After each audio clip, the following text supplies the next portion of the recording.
কে ওখানে?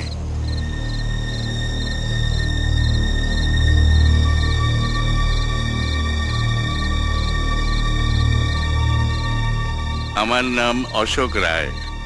আমি একসময় পরিমলের সহকর্মী ছিলাম, বন্ধুও বলতে পারো। তোমাকে তুমি বলছি, আপনি বলতে বাদ সাধলো। তুমি বলো, পরিমল বাবুর খুনের সময় আপনি ওখানে ছিলেন? ছিলাম। পরিমল যে সেদিন খুন হবে সেটাও আন্দাজ করেছিলাম। পার্টির আদর্শ জলাঞ্জলি দিয়ে তোমরা বিদেশি কোম্পানির দালালির কাজে নেমেছ অবিনাশ। রাজ্যে বিদেশি লগ্নি হোক তাতে আমার এতটুকু আপত্তি নেই, কিন্তু সেটা গরিব চাষিদের চোখের জলে নয়। কারণ ওই গরিব চাষিদের চোখের জলে স্নান করেই আমরা আজ মাথা তুলে দাঁড়িয়েছি। আরে এই শালা তো কিছুতেই থামছে না। থামো! একটা টিকিট ব্ল্যাকার পার্টির মিটিং এসে বসে আছে, কি বোঝো পার্টি? আপনি চুপ করুন তো, ওনাকে বলতে দিন। একটা কথা তোমাকে জানিয়ে রাখি অবিনাশ, ওই জমি থেকে তুমি যদি হাত গুটিয়ে না নাও তাহলে কিন্তু আমি পার্টির হাই কমান্ডকে জানাতে বাধ্য হব। আর তুমি এটা ভালো করেই জানো, তোমার চেয়ে হাই কমান্ডের কাছে আমার দামটা অনেক বেশি। আমি চলি। পার্টিটাকে এরা সারা জীবন গরিব করেই রেখে দেবে। পার্টিকে বড়লোক করতে হলে এই গরিব মাথাগুলোকে আগে সরাতে হবে। পার্টি অফিসে এসি বসাতে হলে গরিবি হটাও। অবিনাশের কথা থেকে বুঝতে পেরেছিলাম পরিমলের বিপদ হতে পারে। পরিমলকে সাবধান করার জন্য সেই রাত্রে ওর বাড়ির উদ্দেশ্যে বেরিয়েও পড়েছিলাম। ঝড় বৃষ্টির জন্যে রাস্তায় একটা ছাউনির তলায় দাঁড়িয়ে আছি, এমন সময়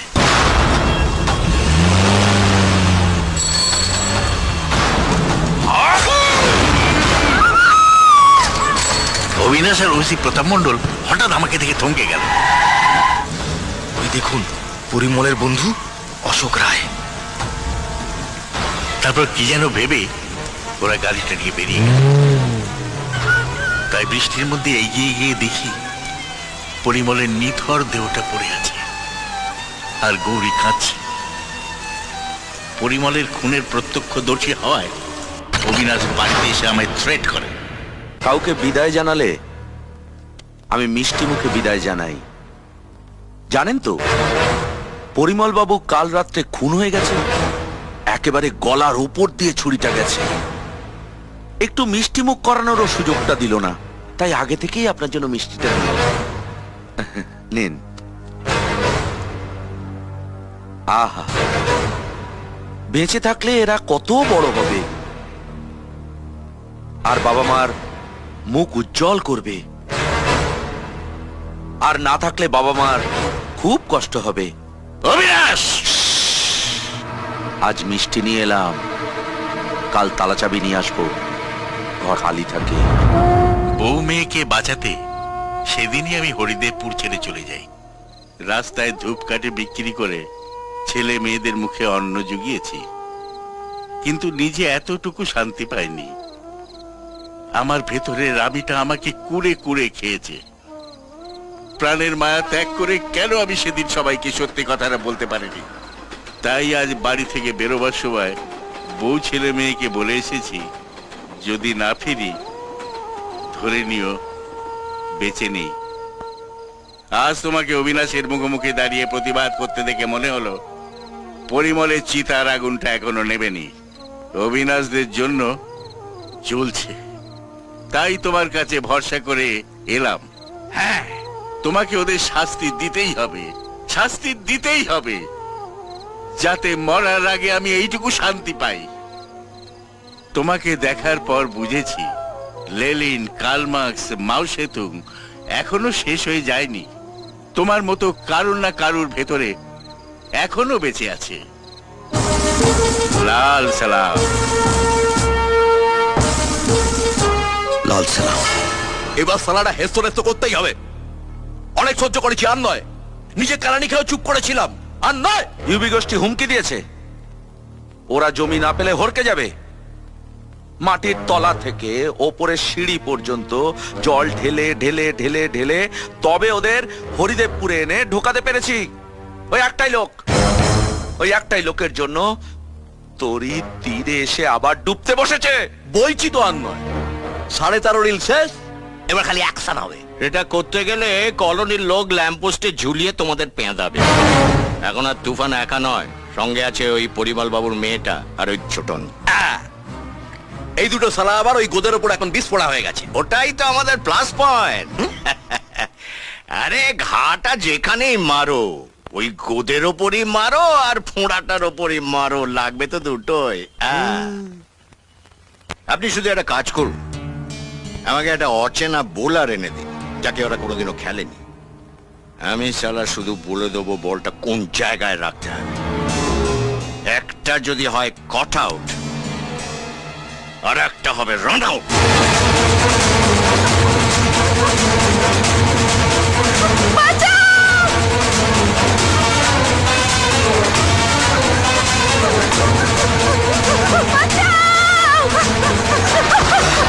আমাকে বাঁচান, ওদের হাত থেকে আমাকে বাঁচান। এরা কারা? অবিনাশ মুখার্জির লোক। কোথায় থাকো তুমি? বারাসাত। এখানে কোথায় এসেছিলে? অবিনাশ মুখার্জির বাড়িতে। আমার বাবা ওনার ফ্যাক্টরিতে কাজ করে। বিনা দোষে বাবা চাকরিটা চলে যায়। ইউনিয়ন লিডারের কথা মতো আমি ওনার কাছে আসি, কিন্তু বাবা চাকরির বিনিময় শয়তানটা আমাকে, আমি কোন রকম ভাবে নিজেকে বাঁচিয়ে পালিয়ে এসেছি। তখন এই ছেলেগুলো আমাকে, আজকে রাতটার জন্য আপনি আপনার কাছে থাকতে দিন, কাল সকাল হলেই আমি চলে যাব। আমি আমি আমি নিজেই এখানে অন্যজনের আশ্রয়, তোমায় কোথায় রাখবো? এ কি করছো? শুধু আজকে রাতটা থাকতে দিন, নাহলে ওরা আমাকে শেষ করে ফেলবে। ঠিক আছে, এসো এসো। তুমি এখানে থাকো, কোনো ভয় নেই, আমি বাইরে আছি।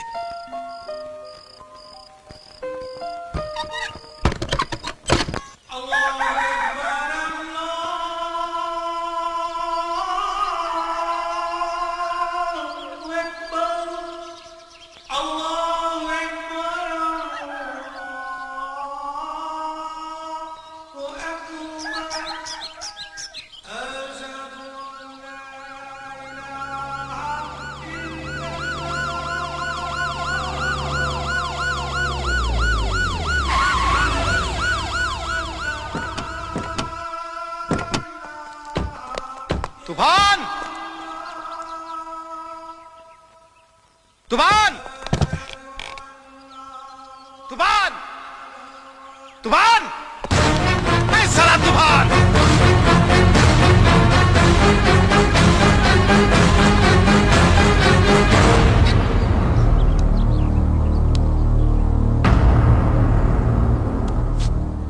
কাল রাতে যে মেয়েটাকে এনেছিলে সে কোথায়?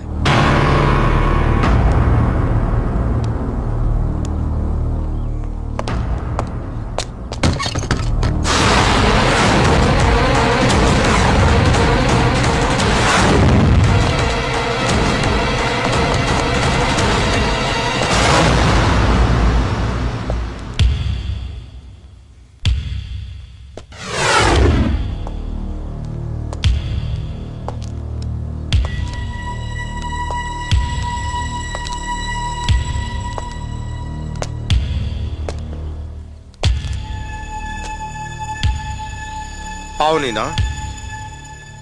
মেয়েটা এখন মর্গে। হ্যাঁ, কাল রাতে তাকে করে, তারপর তার মুখ বন্ধ করতে তাকে করে খালের জলে ফেলে দিয়েছ। চেঁচিয়ে কোনো লাভ হবে না। আজকের দিনটা তোমার নয় তুফান, আজকের দিনটা আমার। এই কলোনির মানুষ এরা তোমায় ভগবানের মতো পুজো করে। ভগবান, হ্যাঁ ভগবান তুমি।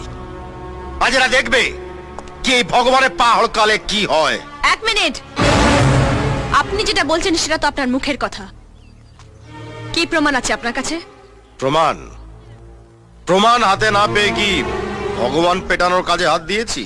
হ্যাঁ এই নিয়ে এসো।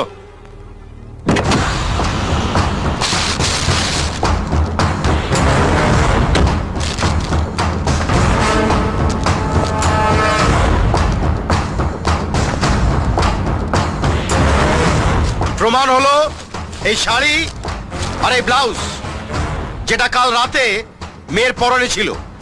মেয়েটার লাশ জল থেকে তুলে পোস্টমর্টমে পাঠিয়েছি, আর প্রমাণ হিসেবে এগুলো নিজের কাছে রেখেছি।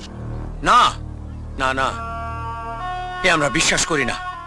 এসব আপনাদের সাজানো গল্প। তাই গল্প? গল্প না সত্যি আপনারাই বিচার করুন। এই যে আপনি আসুন।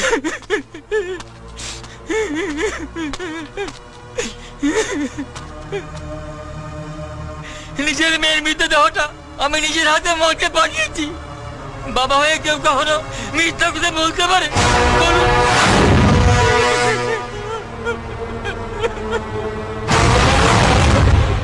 আপনার আর কিছু বলার আছে? গৌরী, ব্যাস, আপনি আমাকে বলেছিলেন না আপনি আমার বিশ্বাস, যে একটা অসহায় মেয়ের একটা রাতের বিশ্বাসের মর্যাদা রাখতে পারে না, সে আমার সারা জীবনের বিশ্বাস হয়ে থাকবে কি করে? আমি তো তার থেকেও বেশি অসহায়।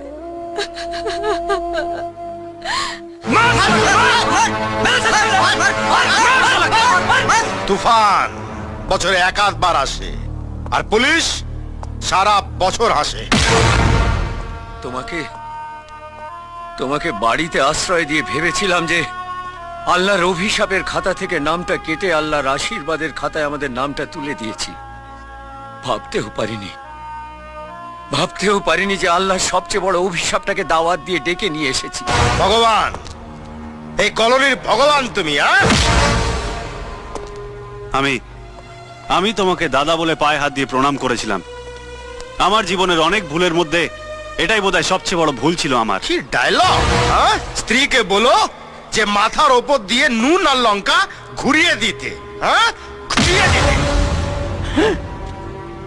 এই যা, এই সালার কোমরে দড়ি বেঁধে টানতে টানতে থানায় নিয়ে চল।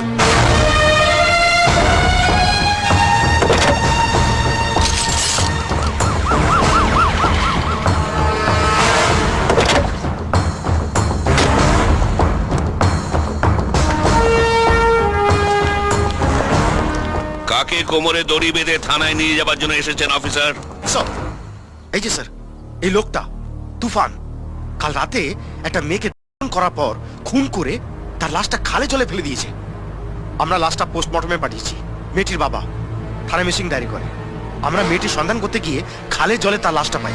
তুফানের শাস্তি চাই, শাস্তি চাই, শাস্তি চাই, তুফানের শাস্তি চাই, শাস্তি চাই, শাস্তি চাই।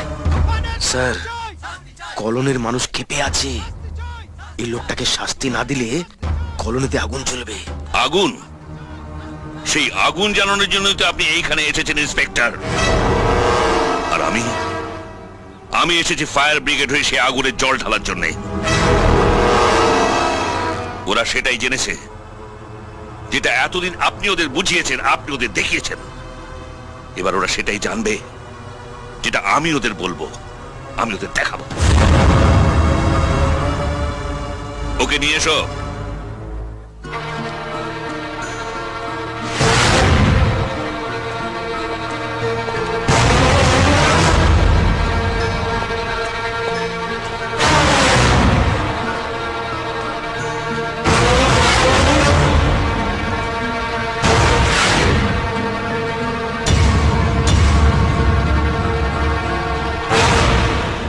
এই মেয়েটির লাশ তো আপনি পোস্টমর্টমে পাঠিয়েছেন, তাই না? সব সত্যিটা এদের সামনে বলো। আমার বাবা ভীষণ অসুস্থ, হাসপাতালে ভর্তি করতে পারছিলাম না। অবিনাশ বাবাকে হাসপাতালে ভর্তি করে দেয়, আর সেই মিথ্যে গল্পের আড়ালে তুফানের বাড়িতে রাতে আশ্রয় নিতে বলে।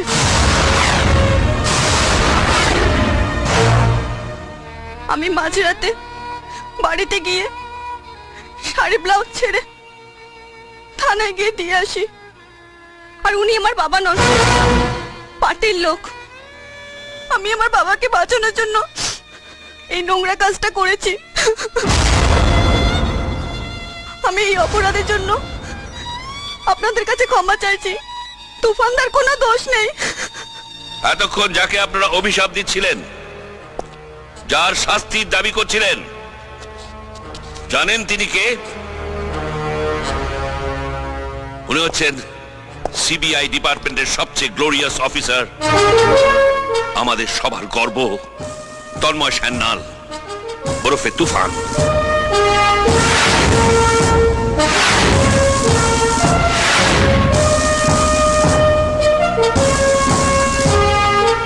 যে পরিমল ঘোষের খুনের ইনভেস্টিগেশনের জন্য দিল্লি থেকে এখানে এসেছেন।